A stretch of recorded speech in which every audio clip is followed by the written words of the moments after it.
اللہ الرحمن الرحیم. میں ہوں سلمان عابد. پاکستان کی سیاست اور پاکستان کی ریاست تسلسل کے ساتھ ایک بحرانی کیفیت کا شکار ہے. اس کا اعتراف سیاسی حلقوں میں بھی ہو رہا ہے, علمی اور فکری حلقوں میں بھی ہو رہا ہے, پاکستان کے کاروباری طبقے میں بھی ہو رہا ہے, اور پاکستان کے فیصلہ ساز یعنی اسٹیبلشمنٹ کے حلقوں میں بھی تشویش پائی جاتی ہے. اس میں کوئی دو آرا نہیں ہے کہ پاکستان کی سیاست اور ریاست ایک بحرانی کیفیت سے گزر رہی ہے. 2 دن پہلے چیف جسٹس نے ایک مقدمے میں جو نیب میں ترامیم ہوئی ہیں اس کے تناظر میں چند بنیادی باتیں کی ہیں جو بڑی توجہ طلب ہیں. ایک تو انہوں نے کہا اول کہ پاکستان اس وقت ایک غیر معمولی حالات سے گزر رہا ہے,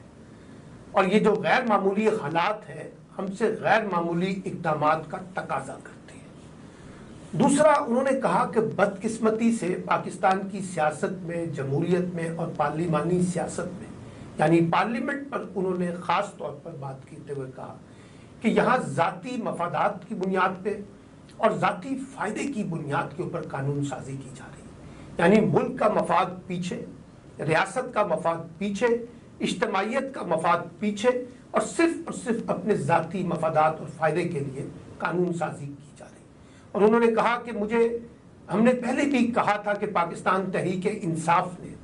جس طرح سے اسمبلیوں سے استعفے دیے ہیں ان کو استعفے دینے کی بجائے پارلیمنٹ میں بیٹھ کے ایک مضبوط اپوزیشن کا کردار ادا کرنا چاہیے تھا تاکہ یک طرفہ قانون سازی نہ ہو. دوسرا انہوں نے کہا کہ ہم کسی بھی صورت میں قانون سازی میں مداخلت نہیں کرنا چاہتے اور یہ تاثر نہیں دینا چاہتے کہ ہم سیاست میں اور حکومتی معاملات میں یا پارلیمنٹ میں ہونے والی قانون سازی میں مداخلت کریں.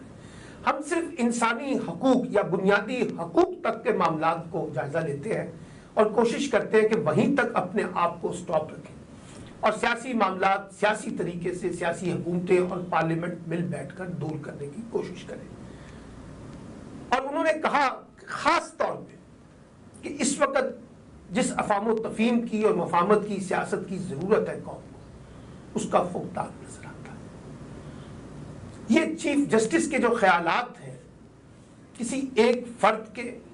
یا کسی ایک ادارے کے طور پر یعنی جوڈیشری کے سربراہ کے طور پہ نہ دیکھے جائیں.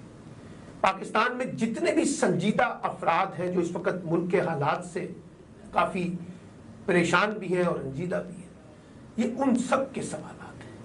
کہ ہم کس طرز کی سیاست کر رہے ہیں, کس طرز کی جمہوریت چلا رہے ہیں, کس طرز کی قانون سازی کر رہے ہیں, اور کس طرز سے ملک کے اداروں کو, سیاسی, انتظامی اور قانونی اداروں کو چلا رہے ہیں, اور کیا اس سے پاکستان ایک بہتری کی طرف جا سکتا ہے. کیا اس سے ہم اپنے موجودہ حالات کا مقابلہ کر سکتے ہیں,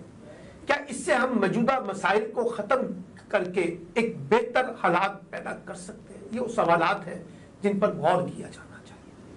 کیونکہ ایسے لگتا ہے جیسے ہم بند گلی میں داخل ہوتے جا رہے ہیں اور ہم معاملات کو سلجھانے کی بجائے اس کو الجھاتے جا رہے ہیں, اور کوئی ایک فریق ذمہ دار نہیں ہے, سب فریق کسی نہ کسی شکل میں ذمہ دار ہے. ریاست کے ادارے بھی, سیاست کے ادارے بھی, معیشت کے ادارے بھی, اور ہمارے ہاں انتظامی ادارے بھی. ایک کھیل اور ایک تماشا بنا دیا گیا ہے ہم نے اس ملک کے سیاست کے ساتھ, اس ملک کے نظام کے ساتھ, اور سب اس کو اپنے اپنے ذاتی مفادات کی بنیاد پہ آپریٹ کرنے کی کوشش کر رہے ہیں, جو سب سے بڑا چیلنج ہے اس وقت پاکستان کے اندر. اب سوال یہ ہے کہ یہ جو گتھی ہے اس کو کیسے سلجھایا جائے. جن باتوں کی نشاندہی چیف جسٹس نے کی ہے, یعنی نیب کے اندر جو حالیہ ترامیم ہوئی ہیں 50 کروڑ تک کے معاملات کے اوپر نیب جو ہے وہ 50 کروڑ سے زیادہ کی اماؤنٹ کے اوپر نیب حرکت میں آئے گا. یعنی اگر آپ 49 کروڑ سے زیادہ تک کرپشن کرتے رہیں تو کوئی مسئلہ نہیں ہے, وہ نیچے ایف آئی اے جانے, باقی ادارے جانے. اور یہی خدشہ ظاہر کیا جا رہا تھا کہ جب یہ رجیم چینج ہوئی کہ سب سے پہلے پیپلز پارٹی اور پی ایم ایل این کا یہ حکمران ٹولہ نیب کے اندر اپنی مرضی اور منشا کے مطابق ترامیم کرے گا. اور خود عمران خان اس وقت الزام لگاتے تھے کہ جب وہ حکومت میں تھے